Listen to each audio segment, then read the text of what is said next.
मसीह यीशु के कादर अजीम नाम में आप सबकी सलामती हो।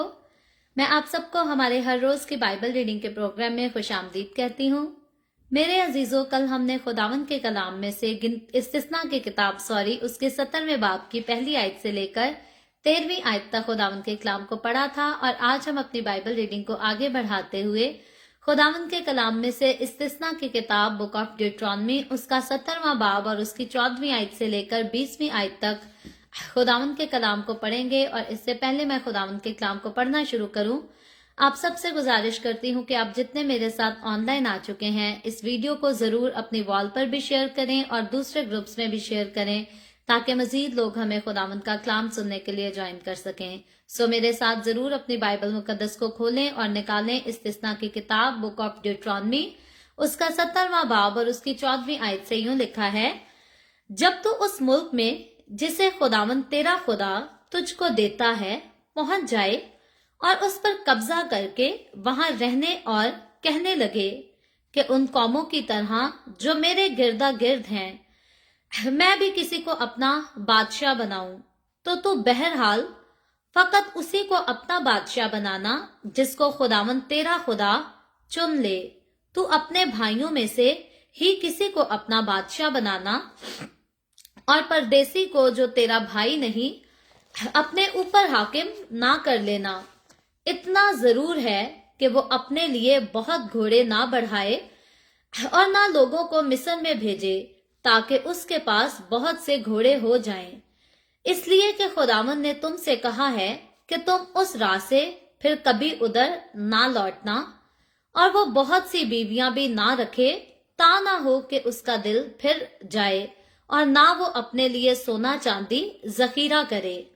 और जब वो तख्ते सल्तनत पर जुलूस करे तो उस शरीयत की जो लावी काहिनों के पास रहेगी एक नकल अपने लिए एक किताब में उतार ले और वो अपने पास रखे और अपनी सारी उम्र उसको पढ़ा करे, ताकि वो खुदावंद अपने खुदा का खौफ मानना और उस शरीयत और आइन की सब बातों पर अमल करना सीखे, जिससे उसके दिल में गरूर ना हो कि वो अपने भाइयों को हकीर जाने और इन अहकाम से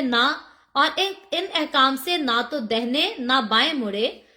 ताकि इसराइलियों के दरमियान उसकी और उसकी औलाद की सल्तनत मुद्दत तक रहे। खुदावंद के पाक कलाम पढ़े और सुने जाने पर खुदावंद की बरकत हो। खुदावंद का शुक्र हो मेरे अजीजों। खुदावंद के कलाम में से इस्तिस्ना की किताब उसके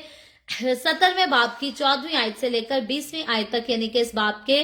आखिर तक हमने खुदावंद के कलाम को पढ़ा है। और मैं और आप देखते हैं कि यहाँ पर जो है वो बादशाह की बात की जा रही है। खुदा का बंदा मूसा इसराइलियों को मुल्के कनान में दाखिल होने से पहले, प्रॉमिस लैंड में दाखिल होने से पहले जो है इस बात के बारे में भी जो है वो आगाह करता है, जो बात अभी बनी इसराइलियों ने जो है वो नहीं सोची, आइंदा चल के भी कुछ अरसे तक नहीं सोचेंगे और उसका जिक्र भी नहीं करेंगे, लेकिन बहुत अरसा गुजर जाने के बाद ये काम होगा। और खुदा इस बात को जानता था कि ऐसा वक्त जो है वो जरूर आएगा, इसीलिए खुदा जो है वो अपने बंदा मूसा की मार्फत बनी इसराइलियों को इस बारे में भी जो है वो हदायत देता है, उनकी रहनुमाई करता है। जब हम इसकी 14वीं आयत की तरफ गौर करते हैं, लिखा है, जब तू उस मुल्क में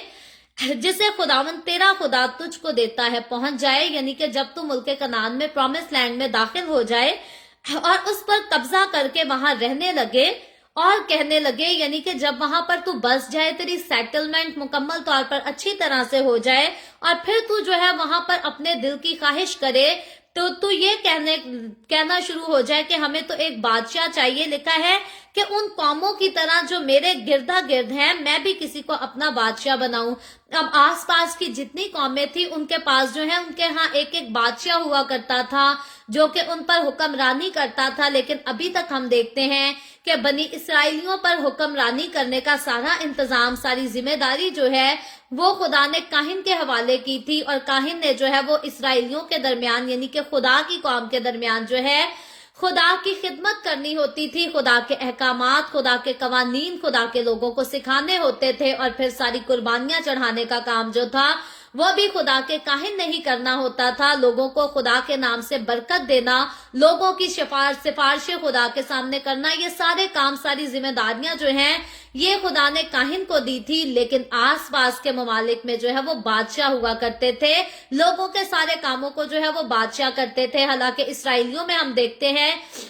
कि इनके भी हर कबीले में जो है वो काजी भी मुकर्रर किए गए थे जो कि इंसाफ करेंगे। और काजियों के बारे में ऑलरेडी हमने कल भी थोड़ा सा पढ़ा था, पहले जो है पास में काफी ज्यादा सीख के आ चुके हैं। सो यहाँ पर ये देखते हैं कि खुदा कहता है कि आइंदा को चलकर फ्यूचर में जो है ये भी आसपास की कौमों को देखकर जो है वो बादशाह को रखने की फरमाइश करेंगे। और लिखा है 15वीं आयत में, तो तू बहरहाल फकत उसी को अपना बादशाह बनाना जिसको खुदावन तेरा खुदा चुन लेगा। अब ये बात जो है बनी इसराइल के पहले बादशाह बनने से तकरीबन जो है वो 400 साल पहले खुदावन ने अपने बंदा मूसा के वसीला से इसराइलियों के साथ की। अभी इसराइली मुल्क के कनान में, प्रॉमिस लैंड में दाखिल भी नहीं हुए थे, तो उनको ये बात बता दी गई। और इस मामले के बाद, इस वक्त के बाद हम देखते हैं कि काफी लंबा अरसा है, 400 साल तक अगर गिने तो 400 साल का अरसा जो है वो थोड़ा अरसा नहीं। 400 साल बाद जाकर जो है वो बनी इसराइली गुजारिश करते हैं,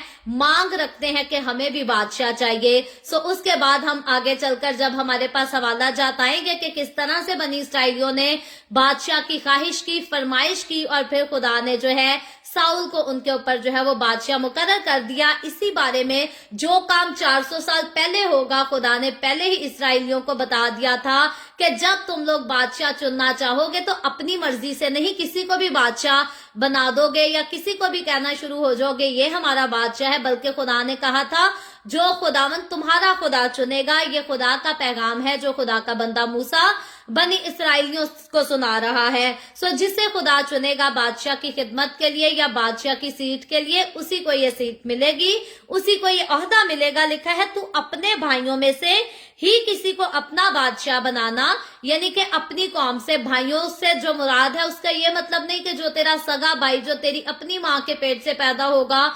उसी को बादशाह मुकर्रर किया जाए, बल्कि जो है ये बनी इसराइल कौम में हर कोई जो है, जैसे मैं और आप, हम मसीह में एक दूसरे के भाई बहन हैं, इसी तरह खुदा ने इनको भी कहा कि अपनी ही कौम के किसी फर्द को जो है तुम बादशाह बनाना, और परदेसी को जो तेरा भाई नहीं अपने ऊपर हाकिम ना कर लेना। अब खुदा ने गैर कौम के लोगों को जो है बनी इसराइलियों को सिखाया था कि उनको अपने ऊपर जो है हुकूमत करने नहीं देनी। अब वजह क्या है? एक वजह यह है कि ये कौम बनी इसराइल जो है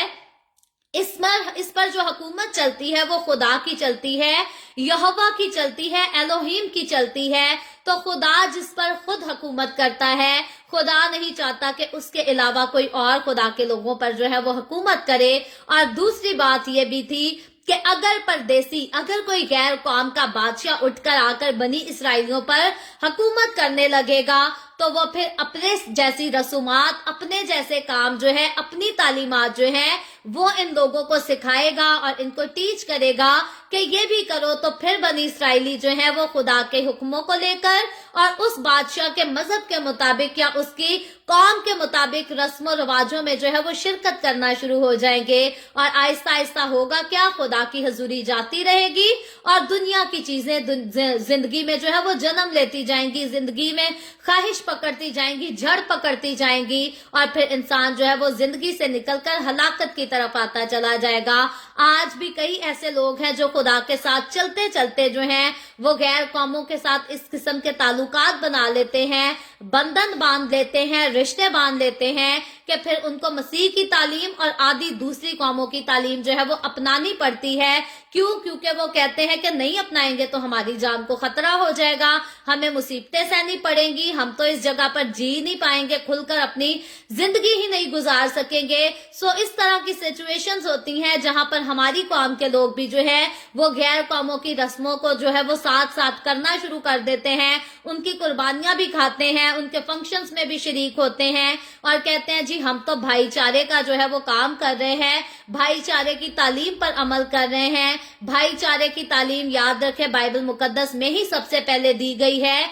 लेकिन बाइबल मुकद्दस में ही कहा गया है کہ مجھے اور آپ کو اور خدا کی قوم کے لوگوں کو جو ہے دوسری قوموں کے رسم و رواجوں میں، ان کی عبادتوں میں اور ان کی قربانیوں میں کسی بھی چیز میں جا کر شرکت نہیں کرنی۔ البتہ ہم مدد کسی کی بھی کر سکتے ہیں، کوئی مصیبت میں تڑپ رہا ہے تو ہمیں کسی کو یہ نہیں دیکھنا کہ کوئی مسیحی ہے یا نہیں، ہم کسی کی بھی مدد کر سکتے ہیں، ہم کسی کو بھی گروسریز بھی ڈیلیور کر سکتے ہیں، ہم کسی بیمار کی تیمارداری بھی کر سکتے ہیں۔ ان چیزوں میں جب محبت دکھانے کی بات آتی ہے، خدمت کی بات آتی ہے، تب نہیں ہم نے کہنا کہ ہم غیر قوم پر جو ہے وہ ترس نہیں کھا سکتے، رحم نہیں کر سکتے۔ خداوند یسوع نے ہر ایک پر ترس کھانے کا، ہر ایک پر رحم کرنے کا حکم دیا ہے، لیکن بندھن ہم پیار محبت کے نہیں باندھ سکتے، اپنے تعلقات نہیں بنا سکتے ان کے ساتھ اور ان کی عبادتوں میں، ان کے عبادتی پروگرامز میں یا ان کی قربانیوں میں ہم شرکت بھی نہیں کر سکتے۔ انہی باتوں سے بنی اسرائیلیوں کو دور رہنے کے لیے خدا نے ایک یہ بھی وجہ تھی کہ کہا تھا کہ کوئی غیر قوم بادشاہ جو ہے وہ تمہارے اوپر حکومت یا کنگڈم نہ کرنے پائے۔ آگے 16ویں آیت کی طرف جائیں تو لکھا ہے، اتنا ضرور ہے کہ وہ اپنے لیے بہت گھوڑے نہ بڑھائے، اب جو بادشاہ مقرر کیا جائے گا، جو بھی کنگ آئے گا وہاں پر کنگڈم کرے گا بنی اسرائیل میں، فوراً نہیں کرے گا۔ ہم دیکھتے ہیں کہ اس واقعے کے بعد 400 سال بعد بادشاہ آتا ہے، لیکن 400 سال پہلے ہی اس کے لیے خدا نے قوانین جو ہے وہ مقرر کر دیے تھے۔ لکھا تھا وہ بہت زیادہ گھوڑے نہ بڑھائے اور نہ لوگوں کو مصر میں بھیجے تاکہ اس کے پاس بہت سے گھوڑے ہو جائیں، یعنی کہ لالچ کی بنا پر جو ہے وہ مصر میں بھی اپنے لوگوں کو نہ بھیجے۔ کیا وجہ ہے کہ خداوند جس راہ سے ایک بار انسان کو نکال لایا ہے، خدا چاہتا ہے کہ انسان واپس بار بار جو ہے اسی راستے پر نہ لوٹے، اسی جگہ نہ لوٹے جہاں پر میں نے کسی کو پہنچا دیا ہے۔ سو یہ بھی وجہ ہے، اور پھر بہت سارے گھوڑے نہ بڑھانے کا مطلب ہے کہ اپنی ہی دولت جمع کرنے کے چکر میں نہ رہے، بلکہ لالچ کے بغیر اپنی زندگی گزارے۔ اور 17ویں آیت میں لکھا ہے، اور وہ بہت سی بیویاں بھی نہ رکھے، تا نہ ہو کہ اس کا دل پھر جائے اور نہ وہ اپنے لیے سونا چاندی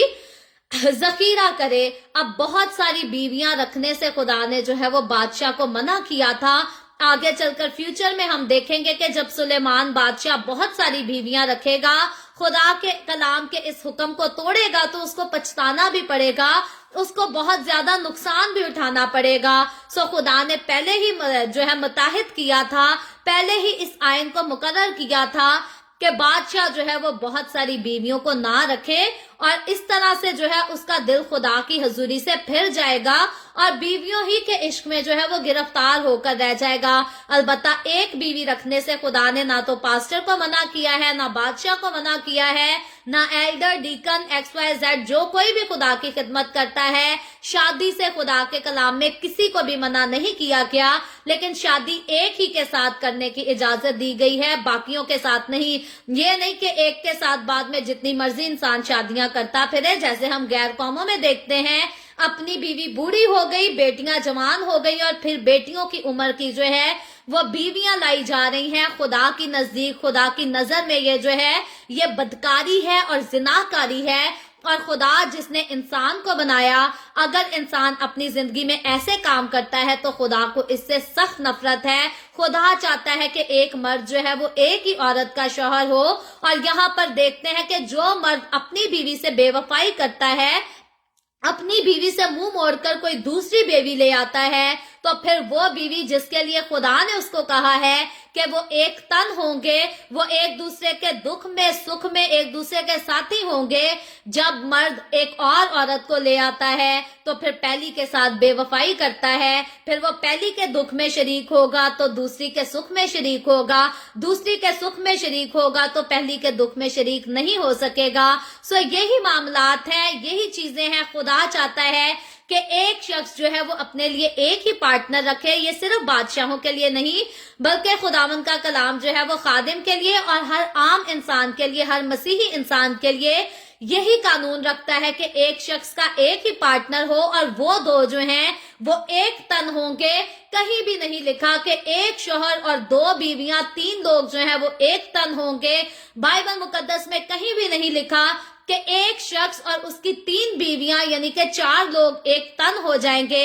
یاد رکھے، جب پارٹنر کی بات آتی ہے، جب شادی شدہ جوڑے کی بات آتی ہے، तो लिखा है 2 लोग जो है वो एक तन होंगे, एक जिस्म होंगे, एक जान होंगे, एक ही उनका दिल होगा, एक ही ख्यालात होंगे, उनकी खुशियां भी साथ होंगी, उनके गम भी साथ होंगे। और अगर कोई खुदा के इस हुक्म को तोड़ेगा और किसी तीसरे को, चौथे को या और मजीद पार्टनर्स को अपनी जिंदगी में ले आएगा तो फिर तो वो जिनाकार हो जाएगा और फिर खुदा की हुजूरी उसकी जिंदगी से चली जाएगी और फिर वो अपनी बीवियों को ही खुश करता रहेगा। क्योंकि अगर हम नॉर्मली देखें तो एक ही बीवी जो है वो मर्द से, उस मर्द जितना कुछ कर ले, एक ही बीवी जो है वो मुकम्मल तौर पर ना तो कभी सेटिस्फाई होती है ना कभी खुश होती है। तो बहुत सारी बीवियां ले आए तो फिर तो मर्द जो है वो बहुत सारी बीवियों के नखरे उठाने में लगा रहेगा, उनकी खुशियां ही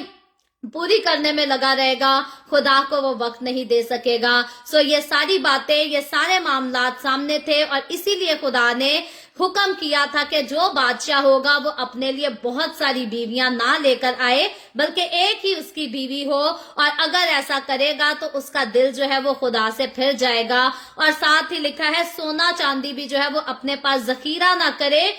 यानी कि ये जो खास वजूहात है, सोना या चांदी अपने पास रखना ये किसी किस्म का गुनाह नहीं है, या सोना या चांदी मुझे और आपको आसमान की बादशाही में दाखिल होने से नहीं रोकता। लेकिन खास मकसद यहाँ पर यह है कि बादशाह जो है वो सिर्फ लालच में ना पड़ा रहे कि मेरे पास इतना सोना होना चाहिए, मेरे पास इतनी चांदी होनी चाहिए, मेरे पास इतने घोड़े होने चाहिए, इतनी दौलत, इतनी जायदाद होनी चाहिए, और फिर इंसान अपनी अवाम की जो है वो फिक्र ही ना करे। जैसे आज हम देखते हैं हमारे मुल्क पाकिस्तान में जो है वो ऐसा ही पाया जाता है, जो कोई भी वजीर आजम आता है, अच्छा ओहदा पा लेता है, वो अपनी तो दौलत जोड़ना शुरू कर देता है, पैसा जो ज्यादा आ जाता है पहले से, लेकिन अवाम जो है वो गुर्बत से मरी जाती है। खुदकुशियां करते हैं लोग कि हमारे पास पैसा नहीं कि हम अपने बच्चों को रोटी खिला सके दिन में 2 वक्त की, या हम अपने घर का किराया पेश कर सकें। सो आज हम देखें तो हमारे मुल्क के लोग जो हैं, हमारे मुल्क में बैठे बादशाह जो हैं,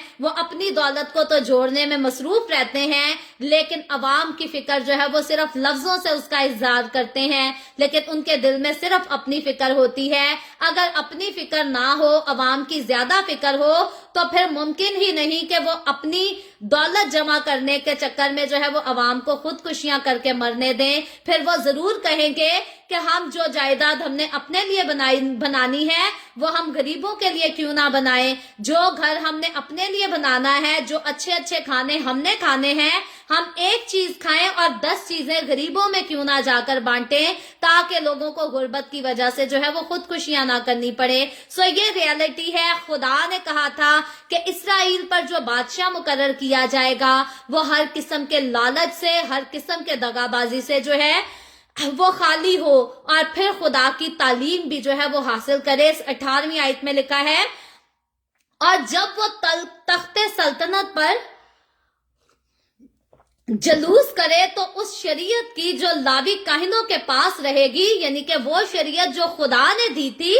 उस शरीयत की एक नकल अपने लिए, यानी कि एक कॉपी उसकी अपने लिए एक किताब में उतार ले। और क्यों उतार ले? और वो उसे अपने पास रखे और अपनी सारी उम्र उसको पढ़ा करे। अब खुदा ने ये नहीं कहा था जैसे आज किसी ने पास्टर बनना होता है, 2-3 साल की सेमिनरी करता है और पास्टर बन जाता है। पास्टर को भी अगर वाकई पावरफुल खिदमत करनी है, वाकई ही अच्छी खिदमत करनी है, तो पास्टर को सारी जिंदगी जो है वो खुद पढ़ना पड़ता है। पास्टर की तालीम जो है वो सिर्फ बाइबल स्कूल तक एंड नहीं हो जाती कि हम ग्रेजुएट हो गए और अब हमें मजीद जो है वो सीखने की जरूरत नहीं। खुदा का खादिम जिसने खुदा के लोगों को खुदा का कलाम सिखाना है, वो अपने मरते दम तक खुद भी पढ़ता है और दूसरों को भी पढ़ाता है। यूं ही वो खुदावन के कलाम को अपनी जात पे भी अप्लाई करता है और दूसरों को भी सिखाता है कि किस तरह खुदा के कलाम को अपने ऊपर अप्लाई करना है। इसी तरह से वो खुदा के कलाम के गहरे भेदों को जो है वो दिन ब दिन और ज्यादा जानता जाता है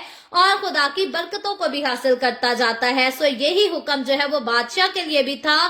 कि वो खुदा की दी हुई शरीयत की एक कॉपी जो है वो अपने पास रखेगा, बादशाह जो बनी इसराइल में बनाया जाएगा, और उसको पढ़ा करेगा अपनी सारी उम्र, मरते दम तक जो है उस शरीयत को पढ़ा करेगा, उसको ध्यान में रखेगा। क्यों?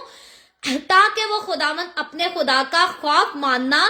اور اس شریعت اور آئین کی سب باتوں پر عمل کرنا سیکھے۔ اب اگر تو وہ خدا کے کلام کو نہیں سیکھے گا، خداوند کے کلام کو نہیں پڑھے گا، تو دنیا کی دولت جو ہے اس کو آ کر لالچ لگائے گی، اور پھر وہ لالچی ہو کر جو ہے وہ عوام کی فکر کرنا چھوڑ دے گا اور سارا کچھ اپنے ہی گھر میں جو ہے وہ جمع کرتا جائے گا، جیسے آج کے کئی وزیر اعظم جو ہے وہ ایسے ہی کرتے ہیں۔ خدا کا خوف ان کی زندگیوں میں نہیں ہے، ان کو صرف اپنی دولت بڑھانے سے مطلب ہے، اپنی جائیدادیں بنانے سے مطلب ہے، اور عوام کی فکر کا وہ صرف لفظوں سے اقرار کرتے ہیں، اظہار کرتے ہیں، لیکن فکر ان کو صرف اپنے پیٹ کی ہوتی ہے۔ سو خدا نے کہا تھا کہ بادشاہ جو ہے وہ خدا کے کلام کو پڑھنے والا ہو، خدا کی شریعت اس کے احکامات کو پڑھتا اور یاد رکھتا ہو، تاکہ وہ خدا کا خوف بھی مانے اور خدا کی شریعت اور اس کے آئین پر، اس کے احکامات پر جو ہے وہ عمل بھی کر سکے۔ آگے چل کر 20ویں آیت میں لکھا ہے، آج کی آخری آیت میں، جس سے اس کے دل میں غرور نہ آئے، یعنی کہ اگر وہ خداوند کے کلام کو پڑھے گا تو اس کے دل میں غرور بھی نہیں آئے گا کہ میں تو بادشاہ، میں تو بڑی اچھی سیٹ پر بیٹھا ہوں، دوسرے تو انسان ہی نہیں ہے۔ آج کئی لوگ بادشاہ بھی نہیں بنتے، پھر بھی وہ بندے کو بندہ نہیں سمجھتے، 4 پیسے صرف پاس آنے کی دیر ہوتی ہے، انسان بندے کو بندہ نہیں سمجھتا۔ خدا نے تو بادشاہ کو بھی کہا تھا کہ غرور اپنے دل میں نہیں آنے دینا، تو اگر خدا نے بادشاہ کو غرور کرنے کی اجازت نہیں دی، اگر خدا نے کاہن کو جس کو اتنا اعلیٰ مقام بخشا اس کو غرور کرنے کی اجازت نہیں دی، تو میں اور آپ، ہم عام انسان کیا ہیں کہ 4 پیسے زیادہ آ جائیں اور ہم بہت غرور اور گھمنڈ سے بھر جائیں اور ہم بندے کو بندہ نہ سمجھیں۔ یاد رکھے خداوند مجھے اور آپ کو بھی جو ہے وہ اسی طرح سے ہمبل طریقے سے چلنے کا سبق سکھاتا ہے، اور یہی سبق جو ہے اسرائیل کے بادشاہ کو بھی سکھایا گیا، اور لکھا ہے نہ ہو کہ وہ اپنے بھائیوں کو حقیر جانے، کیونکہ جب انسان میں غرور آ جاتا ہے تو وہ دوسروں کو حقیر جانتا ہے، کمتر سمجھنا شروع کر جاتا ہے۔ جیسے میں نے پہلے کہا کہ انسان کے پاس 4 پیسے زیادہ آ جائیں تو وہ بندے کو بندہ نہیں سمجھتا، یعنی کہ غرور سے بھر جاتا ہے، دوسروں کو حقیر جاننا شروع ہوتا ہے۔ تو لکھا ہے اور ان احکام سے نہ تو دہنے مڑے نہ بائیں مڑے۔ اب خدا نے کہا تھا بنی اسرائیل میں جو بادشاہی کرے گا وہ خدا کے کلام سے نہ تو دائیں مڑے گا نہ بائیں مڑے گا، بلکہ خدا کے کلام کو پڑھے گا اور اسی کے مطابق اپنی زندگی گزارے گا، بھلے وہ بادشاہ ہو یا بادشاہ کا وزیر ہو، جیسی بھی شخصیت ہو، جیسی بھی ہستی ہو، ضرور ہے کہ وہ خداوند کا کلام پڑھے اور اس پر اطاعت کر کے عمل کرے۔ سو خداوند کا کلام ایک ہی جیسے احکامات، ایک ہی جیسی شریعت جو ہے ہر ایک کو دیتا ہے، اور ہر ایک پر فرض ہے کہ اس پر اطاعت کر کے عمل کر سکے۔ آگے لکھا ہے تاکہ اسرائیلیوں کے درمیان اس کی اور اس کی اولاد کی سلطنت مدت تک رہے۔ اب خدا نے یہاں پر جو ہے یہ کنڈیشن رکھی تھی کہ اگر تو بادشاہ خدا کی وفاداری کرے گا، اگر تو بادشاہ خدا کے خوف میں رہے گا، خدا کے آئین کو، خدا کے حکموں کو سیکھے گا اور ان پر عمل کرے گا، تو پھر اس کی اور اس کی اولاد کی سلطنت جو ہے اسرائیلیوں پر دیر تک رہے گی، زیادہ عرصہ رہے گی، یعنی کہ بادشاہ کا بیٹا بادشاہ بنے گا، آگے سے اس کا پوتا بھی بادشاہ بنے گا، اس طرح نسل در نسل بادشاہی ٹرانسفر کی جائے گی۔ لیکن اگر بادشاہ جو ہے خدا کا وفادار نہیں ہوگا تو آگے چل کر ہم دیکھیں گے کہ کس طرح سے ساؤل سے بادشاہت لے کر جو ہے وہ داؤد کو دے دی جائے گی۔ تو خدا جو ہے، خدا نے پہلے ہی بتا دیا تھا کہ اگر بادشاہ جو ہے وہ بادشاہی میں قائم رہنا چاہتا ہے تو ضرورت اس بات کی ہے کہ وہ خدا کا خوف مانے اور خدا کے حکموں پر عمل کرے، اور اگر وہ ایسا نہیں کرے گا تو اس کی بادشاہی لے کر دوسرے کو دے دی جائے گی، اس کے خاندان سے بادشاہی جو ہے وہ لے لی جائے گی، اس تک قائم نہیں رہے گی۔ اور آگے چل کر ہم دیکھیں گے بنی اسرائیل کی تاریخ کا جب پہلا بادشاہ بنے گا ساؤل، تو ساؤل سے بادشاہی لے لی جائے گی اور داؤد کو دے دی جائے گی۔ وجہ یہی ہوگا کہ ساؤل خدا کا خوف ماننا چھوڑ دے گا اور داؤد خدا کے خوف میں رہتا ہے اور داؤد خدا کا وفادار بندہ ہے۔ اسی لیے خدا آئندہ چل کر ہم دیکھیں گے یہ جو کچھ ہوا 400 سال بعد جو ہے ان باتوں کو ہم سچ ہوتا ہوا اور پورا ہوتا ہوا دیکھیں گے۔ سو خداوند آج کے کلام کے وسیلہ سے مجھے اور آپ کو، ہم سب کو بہت برکت دے۔ ابھی ہم دعا کریں گے، اور اس سے پہلے میں دعا کروں آپ سب سے گزارش کرتی ہوں کہ آپ کے پاس کوئی بھی پریئر ریکویسٹ ہے تو آپ نیچے کمنٹ میں لکھ سکتے ہیں۔ آئے ہم سب دعا کریں گے۔ Hallelujah hallelujah. प्यार से भरे जिंदा आसमानी बाप, मैं तेरे प्यारे बेटे अपने प्यारे खुदावन यीशु मसीह नासरी के नाम में तेरे कदमों में आती हूँ। तेरी शुक्रगुजारी करती हूँ आज के इस वक्त के लिए जो तूने हमें बख्शा, ताकि हम तेरे पाक कलाम को पढ़कर, सुनकर, सीखकर इससे बरकत हासिल कर सकें। ऐ बाप आसमानी, जितने लोग मेरे साथ ऑनलाइन आए हैं तेरे पाक कलाम को सुनने के लिए, सीखने के लिए, इन तमाम लोगों को छू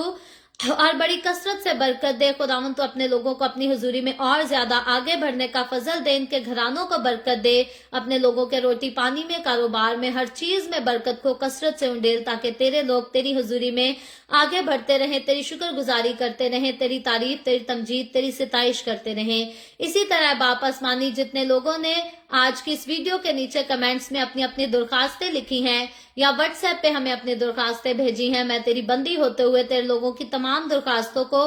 तेरे सामने पेश करती हूँ। अपने लोगों के साथ हो, तमाम तरह की बीमारियों से, दुखों, तकलीफों, परेशानियों से अपने लोगों को बचाकर आजाद कर, ताकि तेरे लोग आजाद हो, नजात पाए, तेरी शुक्रगुजारी करें, तेरे नाम की गवाही दे सकें। ऐ बाप आसमानी, मैं तेरे तमाम खादमों को, मुकद्दसीन को, पाक कलीसियाओं को, परस्तारों को तेरी हुजूरी में याद करती हूँ। हर एक पर अपना हाथ बढ़ा, सबको छू और बड़ी कसरत से बरकत दे, अपनी पनाह में लिए रख। खुदावन तो मुझ पर अपना हाथ बढ़ा, the way of haven Facebook page पर, सारे मिनिस्ट्री पर अपना हाथ बढ़ा, अपने जलाल के लिए, रूहों की नजात के लिए और ज्यादा कसरत से इस्तेमाल कर। बनी इसराइल पर तेरी बरकत, तेरी सलामती हो, और हम सब पर भी तेरी बरकत और सलामती हमेशा होती रहे। मसीह यीशु के नाम में ये दुआ मांगती हूँ, आमीन। खुदावन की सिखाई हुई दुआ में शरीक होंगे। आए हमारे बाप तो जो आसमान पर है, तेरा नाम पाक माना जाए, तेरी बादशाही आए, तेरी मर्जी जैसे आसमान पर पूरी होती है जमीन पर भी हो। हमारे रोज की रोटी आज हमें दे, जिस तरह हम अपने कर्जदार को माफ करते हैं, तू भी हमारे कर्ज हमें माफ कर। हमें आजमाइश में ना पड़ने दे, बल्कि बुराई से बचा, क्योंकि बादशाही, कुदरत और जलाल हमेशा तेरे ही हैं, आमीन आमीन। खुदावंद आप सबके साथ हो, आप सबको बहुत बरकत दे। मेरे साथ हर रोज ऑनलाइन आकर खुदावंद के कलाम को सुनने के लिए आप सबका बहुत ज्यादा शुक्रिया। इस कलाम को जगह जगह शेयर करते रहें, ताकि हम सबके वसीला से अंजील की मनाती कसरत से हो सके। सो कल फिर खुदावंद ने चाहा तो इसी तरह the way of haven Facebook page पर हम ऑनलाइन आकर खुदावंद के कलाम को सीखेंगे। पाकिस्तान के सुबह 7 बजे, इंडिया के सुबह 7:30 बजे और कनाडा टोरंटो टाइम के मुताबिक रात को 9 बजे। आप जरूर खुद भी आएं, दूसरों को भी दावत दें, ताकि मजीद लोग हमारे साथ मिलकर खुदावंद के कलाम को सीखते रहें और खुदावंद की हुजूरी में आगे बढ़ते रहें। सो खुदावंद आप सबके साथ हो, आमीन।